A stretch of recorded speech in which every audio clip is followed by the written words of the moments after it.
You've been making dua for a financial breakthrough, reading Surah al-Waqiah every night, giving sadaqah whenever you can. And still, somehow, the money just doesn't seem to stretch. Meanwhile, your colleague at work, who doesn't even pray, just bought a second car and is talking about their next investment property. And you sit there thinking, Ya Allah, what am I doing wrong? Why does it feel like the rizq is flowing everywhere except into my life? Here is what nobody told you at the Friday prayer. Allah already gave you the answer. He gave it in Surah Al-Baqarah. He gave it in Surah At-Talaq. He gave it in the life of the Prophet Muhammad, peace be unto him himself. The blueprint for building wealth is sitting right there in the Quran on your shelf. You just never read it as a financial manual. And I am not talking about the general baraka from being a good Muslim. That is real, and that is foundation. But that is just the beginning. There are layers you have not uncovered. Practical, disciplined, step-by-step instructions that work whether you're starting with $10,000 or starting with $10. So if you are tired of being the most consistent person at Fajr and still the most stressed about money, stay right here. Because what Allah already told you to do, you just have not done it yet. If you want to build true wealth the halal way and bring barakah into your finances, make sure to subscribe and hit the like button. Let me tell you something that might surprise you. The Prophet Muhammad, peace be unto him, said in a hadith narrated by Tirmidhi that 9 out of 10 sources of rizq are in trade and business.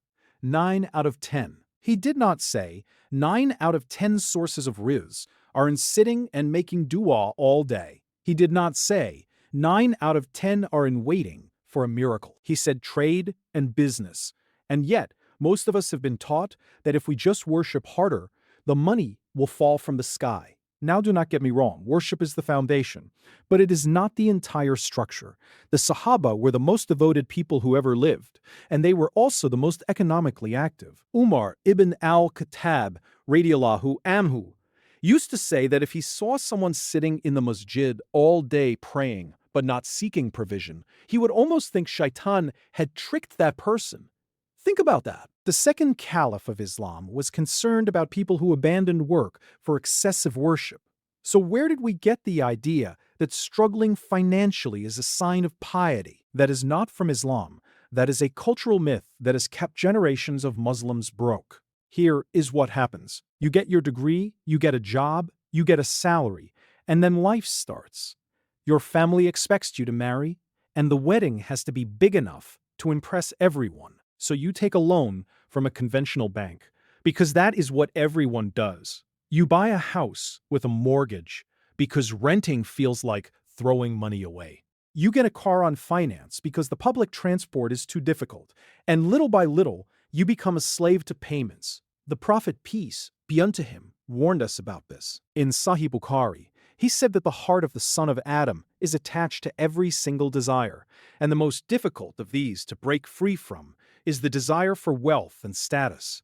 He did not say wealth is bad. He said the attachment to it, the slavery to it, is what destroys a person. And that is exactly what loan payments do. They attach you. They make you think about money every single day. They make you fear losing your job not because you love your work, but because you need the paycheck to survive.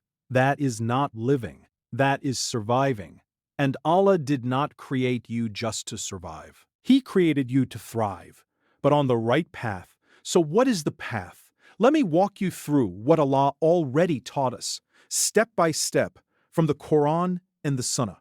Step 1 is to develop a skill that the world needs. In Sahih Muslim, the Prophet, peace be unto him, said that the best income is from a man working with his own hands, and from every honest trade.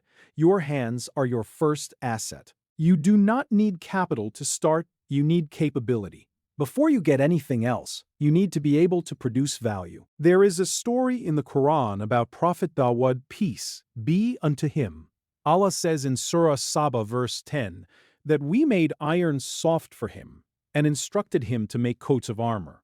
Why? So he could earn a living. The Prophet, peace be unto him himself, worked as a shepherd and then as a merchant. He did not start with gold. He started with skills. And here is what nobody tells you. The most valuable skill in the world right now is free to learn. You have YouTube, you have free courses, you have libraries, you have online communities. In 20 years of your life, You could learn anything: coding, design, writing, carpentry, cooking, sales, teaching, consulting. Whatever your hands can learn, learn it. The Prophet, peace be unto him, said in Sahih Bukhari that it is better for a man to take a rope and gather a bundle of wood on his back and sell it than to beg from people. Notice he did not say wait for a job. He said go find the wood and sell it. That is initiative. That is action. And that is the second step. Step 2 is to work like the ants. Allah says in Surah An-Nahl, verse 68, that your Lord inspired the bee to build its home in the mountains and in the trees. The bee does not wait for a boss to tell it where to go. It works with precision, with effort, with consistency. And look at what Allah says about the ant in Surah An-Naml, verse 18. The ant warns its colony to enter their dwellings, so they are not crushed. The ant plans ahead. It stores food for winter. It does not wait for someone to feed it. The Prophet, peace be unto him, said in a hadith that if you put your trust in Allah as you should, He would provide for you as He provides for the birds. They go out in the morning with empty stomachs and return in the evening full. Notice what the bird does. It goes out. It moves. It searches. It does not sit in its nest and wait for food to fall into its beak. Your dua is not complete without your effort. They are two halves of the same thing. You pray to Allah for provision, and then you go out into the world and work for it. That is tawayu, trust with action. Step 3 is to track your money. This is the step that most Muslims skip because it feels worldly. But the Prophet, peace be unto him, said in Sahih Bukhari that a person will not be able to move on the day of judgment until he is asked about 4 things, and one of them is his wealth, how he earned it, and how he spent it. Allah is going to ask you about every single dollar. So how can you answer that question if you do not even know where it went? Start today. Write down everything you spend for 30 days. Every single thing. The coffee, the subscription you forgot, the unnecessary delivery, the gift you bought out of guilt, the upgrade you did not need. You will find leaks you never knew existed. And the Prophet, peace be unto him, was the master of this. Aisha radiallahu anha said that he never left a dinar or a dirham overnight in his house if he knew a poor person needed it. He knew exactly what he had, and he moved it towards good. You cannot give sadaqah effectively if you do not know what you have. You cannot plan a halal investment if you do not know what you can afford to save. Track your money. It is not un-Islamic. It is accountability. Step 4 is to get out of riba completely. Allah says in Surah Al-Baqarah, verse 276, that Allah destroys riba and increases charity. He does not just prohibit it, He tells you the consequence. It destroys. And riba is not just the interest you pay on a loan. It is the entire system built around debt. The late fees, the credit cards, the mortgage with interest, the car loan, the student loan with interest, the buy now, pay later schemes that charge you more if you miss a date. Every single one of these is a chain on your neck. The Prophet, peace be unto him, said in Sahih Muslim that Allah curses the one who consumes riba, the one who pays it, the one who witnesses it, and the one who writes it. It is one of the few sins that carries a curse on all involved. So if you are in riba right now, you need a plan to get out. Start with the smallest interest-bearing debt, pay it off, then move to the next one. Even if you can only pay an extra $10 a month, it is better than staying in the system. Many scholars have said that it is permissible to prioritize paying off riba debt even over sadaqah temporarily, because freeing yourself from haram is an obligation. Get out of the slavery of interest. You cannot build halal wealth while you are financing someone else's haram system. Step 5 is to save and invest the halal way. Allah says in Surah Yusuf, verses 47 to 49, that Prophet Yusuf, peace be unto him, advised the king to plant for 7 years and store the harvest, then use what was stored during 7 years of drought.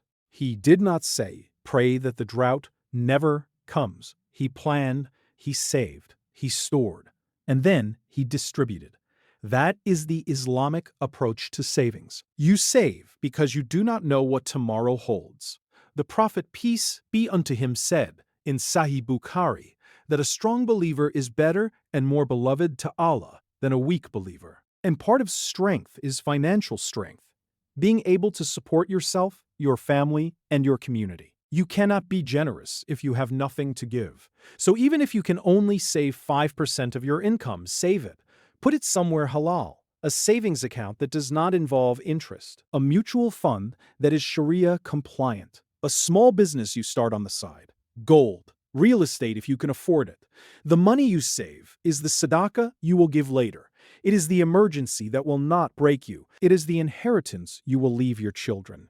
And Allah says in Surah Al-Baqarah, verse 261, that the example of those who spend their wealth in the way of Allah is like a grain of corn that sprouts 7 ears, and each ear contains 100 grains. That is the multiplication that comes from halal wealth used for good. But you have to have something to plant. Step 6 is to never rely on a single source of income. Umar radiallahu anhu said that a person should have multiple sources of income because no one knows from where the riz will come. The Prophet, peace be unto him, was a shepherd, then a merchant, then a leader. He had multiple streams. And look at the ummah today. Most of us have one job. If that job disappears, we are in crisis. That is not the way of the believers. Start something on the side. Use the skill you developed in step 1. Teach it. Sell a product. Offer a service. The early Muslims traded between cities. They had farms, they had crafts, they had multiple sources. And this is not hustle culture. This is sunnah. The Prophet, peace be unto him, said in a hadith that the honest and trustworthy merchant will be with the prophets, the truthful, and the martyrs on the day of judgment. That is the status of someone who earns halal through trade. Do not think it is beneath you to start small. The Prophet, peace be unto him, said that no one has ever eaten better food than what his own hands have earned. Start small. Start halal. Start today. Step 7 is to protect what you build with self-control. Allah says in Surah Al-Araf, verse 31, "Eat and drink, but do not waste. Indeed, He does not like those who waste." And the word for waste in Arabic is af, which is spending beyond what is needed. This is the step that separates the person who earns well but stays broke from the person who earns modestly but builds wealth. It is not about how much you make, it is about how much you keep and how you spend it. The Prophet, peace be unto him, said in a hadith that the son of Adam says, my wealth, but do you have anything from your wealth except what you ate and consumed, what you wore and wore out, and what you gave in charity and preserved? Everything else is not yours. So when you feel the pressure to buy something to impress people, to show your status at the wedding, to have the latest car, to keep up with your cousins, remember that Allah sees your heart, and He knows if you are spending for Him or for your ego. Self-control is not just a financial skill, it is an act of worship. Every time you say no to something you do not need, you are saying yes to Allah. You are protecting the halal wealth He gave you.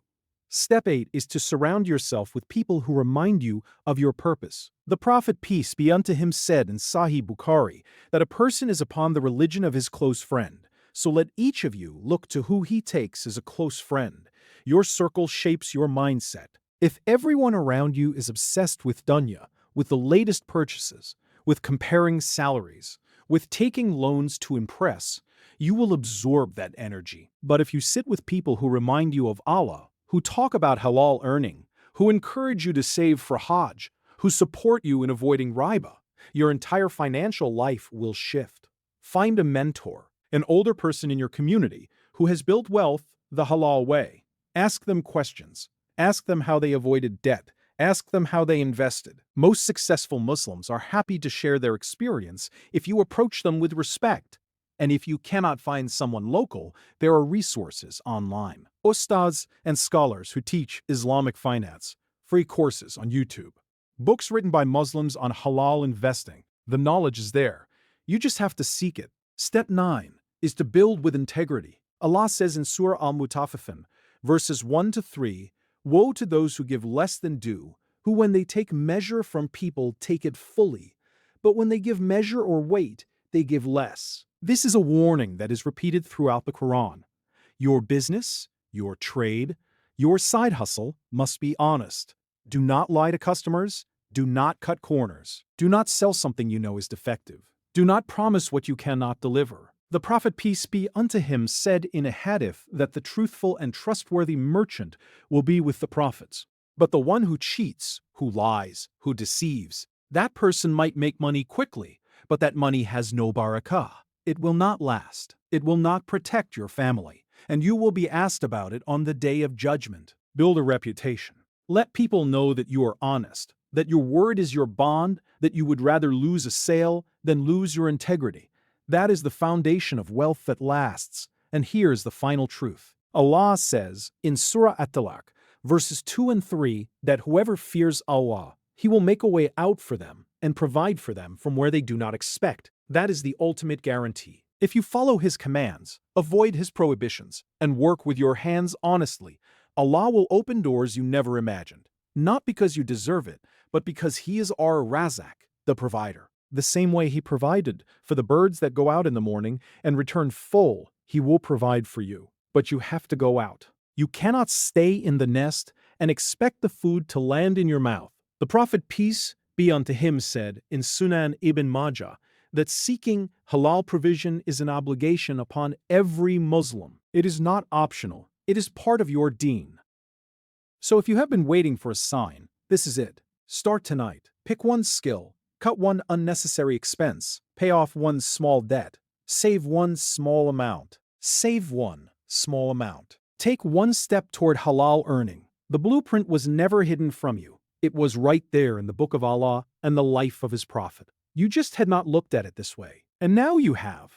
So do not just watch this and scroll. Like this video, so other Muslims can find this message. Share it with the brother or sister in your life who is struggling financially but does not know what to change. And subscribe to this channel, because next time I am going to break down exactly how to start your first halal business with zero capital, step by step, the way the Sahaba would have done it. You do not want to miss that. The Rizq crew is waiting. Now go earn it.